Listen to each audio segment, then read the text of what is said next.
जंगल के एक छोटे मगर बहुत ही दिलचस्प गांव में रहता था एक शरारती गधा।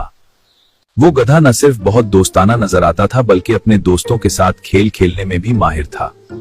लेकिन इसकी एक आदत थी, एक ऐसी आदत जो जंगल के सब जानवरों के लिए हमेशा हैरानी और कभी कभी परेशानी का सबब बनती है। आज भी जंगल में एक छोटे नाजुक खरगोश की जिंदगी थोड़ी साम में थी। गधे ने बड़े प्यार से खरगोश को अपने पास बुलाया। कुछ देर तक उससे इधर उधर की बातें करता रहा और फिर उसे गाफिल पाते ही एक जोरदार लात मार दी। बेचारा छोटा सा खरगोश भारी भरकम गधे की जोरदार लात पड़ते ही गेंद की तरह अछलकर दूर जा गिरा। कई पसलियां टूट जाने से वो बुरी तरह तड़पने और करपने लगा। अपनी इस शरारत पर गधा बहुत ही खुश हुआ और जोरदार ठट्ठा लगाता हुआ एक तरफ को चला गया। गधे की ये शरारती आदत बहुत पुरानी थी। वो खड़े खड़े बुला वजह किसी को भी लात मार देता था। जंगल के भी छोटे बड़े जानवर उसकी इस शरारत से अक्सर परेशान रहते। कुछ बुजुर्ग और जहांदीदा गधों ने कई बार समझाया भी, लेकिन वो अपनी हरकतों से बाज नहीं आया। इसी तरह की बातों से वो नसीहत करने वालों को बेवकूफ बनाकर मन ही मन बहुत खुश होता है। इसकी ये याराना मुस्कुराहट भरी बातों से वो इसकी शरारत को ताड़ जाते और समझाते, बरखुदार, रिश्ते में हम तुम्हारे बाप हैं।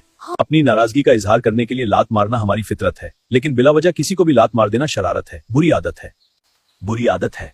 अब भी वक्त है इस बुरी आदत को छोड़ दो, वरना तुम तो जानते ही हो कि हर बुरी आदत का अंजाम बुरा ही होता है। बुजुर्गों की इस नसीहत पर गौर करने के बजाय गधे ने अपना पैर उठाकर उन पर भी घुमा दिया, और अगर नसीहत करने वाले वो बुजुर्ग तेजी से एक तरफ ना हट जाते तो उसकी लात सीधी उनकी थूथनी पर पड़ती।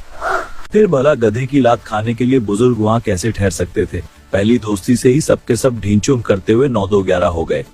एक दिन गुधे ने एक लोमड़ी को देखकर बड़े प्यार से कहा, आओ बहन, मेरे पास आओ, बहुत दिनों बाद मिले, थोड़ी देर प्यार भरी बातें करेंगे। लोमड़ी आखिर लोमड़ी थी, होशियारो दिमागदार, उसकी मकारी में भला कैसे आती।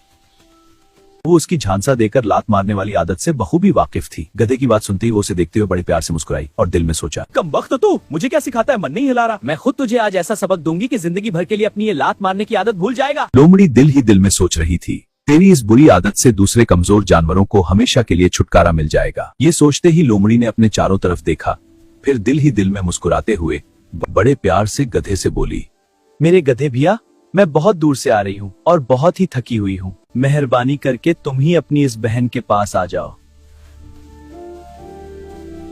इतना कहकर लोमड़ी लड़खड़ाते डगमगाते कदमों से चलकर सहारा लेने के लिए एक बहुत ही बड़े पत्थर से टिक गई। मुझे बहुत कमजोरी महसूस हो रही है। लोमड़ी की बात सुनते ही अपनी शरारती कामयाबी के ख्याल से गधे का सीना खुशी से फूल गया और होंठों पर प्यार भरी मुस्कुराहट लिए वो जल्दी से लोमड़ी के पास आ गया। लोमड़ी को गाफिल रखने के लिए कुछ देर तक वो उससे बहुत ही मीठी मीठी बातें करता रहा। हाँ, बिल्कुल फिक्र मत करो। फिर आदत के मुताबिक अचानक ही लात मारने के लिए उसने अपना पैर पूरी ताकत से लोमड़ी की तरफ घुमा दिया। इस हमला के लिए लोमड़ी पहले से ही तैयार थी। गधे के पैर उठाते ही वो तेजी से फिर से दूर हट गई और गधे की जोरदार लात ठीक पत्थर पर पड़ी। इस हमला के लिए लोमड़ी पहले से ही तैयार थी। गधे के पैर उठाते ही वो तेजी से फिर से दूर हट गई और गधे की जोरदार लात ठीक पत्थर पर पड़ी। फिर जाहिर है पत्थर तो टूटने से अलबत्ता गधे के पैर की हड्डी जरूर टूट गई और वो जमीन पर ढेर होकर बुरी तरह तड़पने और पीटने लगा। लोमड़ी ने एक जोरदार कपका लगाया और बड़े ही शरारती लहजा में बोली, क्यों गधे भैया, तबीयत कैसी है? अपनी बहन के साथ शरारत करते हुए तुम ये भूल गए कि तुम्हारी ये बहन जंगल की सबसे बड़ी मुकारा है, वरना अभी तो एक ही टांग टूटी है, फिर बाकी तीनों से भी महरूम हो जाओगे। ये कहते ही वो जोरदार कहकाओं से गधे का मजाक उड़ाते हुए जंगल की तरफ चली गई। मुच्चू महज अपनी लात मारने की बुरी आदत की वजह से गधा अपनी एक टांग से माजूर हो गया कर जिंदगी की एक बेहतरीन नेमत से हमेशा के लिए महरूम हो गया। इस इबरत आमूज सबक से उसकी ये आदत हमेशा के लिए छूट गई। अपनी टूटी हुई टांग को देखकर वो अक्सर सोचता, काश अपने बुजुर्गों का कहना मानकर मैंने ये बुरी आदत पहले ही छोड़ दी होती, तो आज मेरे चारों पीर सलामत होते और मैं उपाजों की जिंदगी नहीं गुजारता।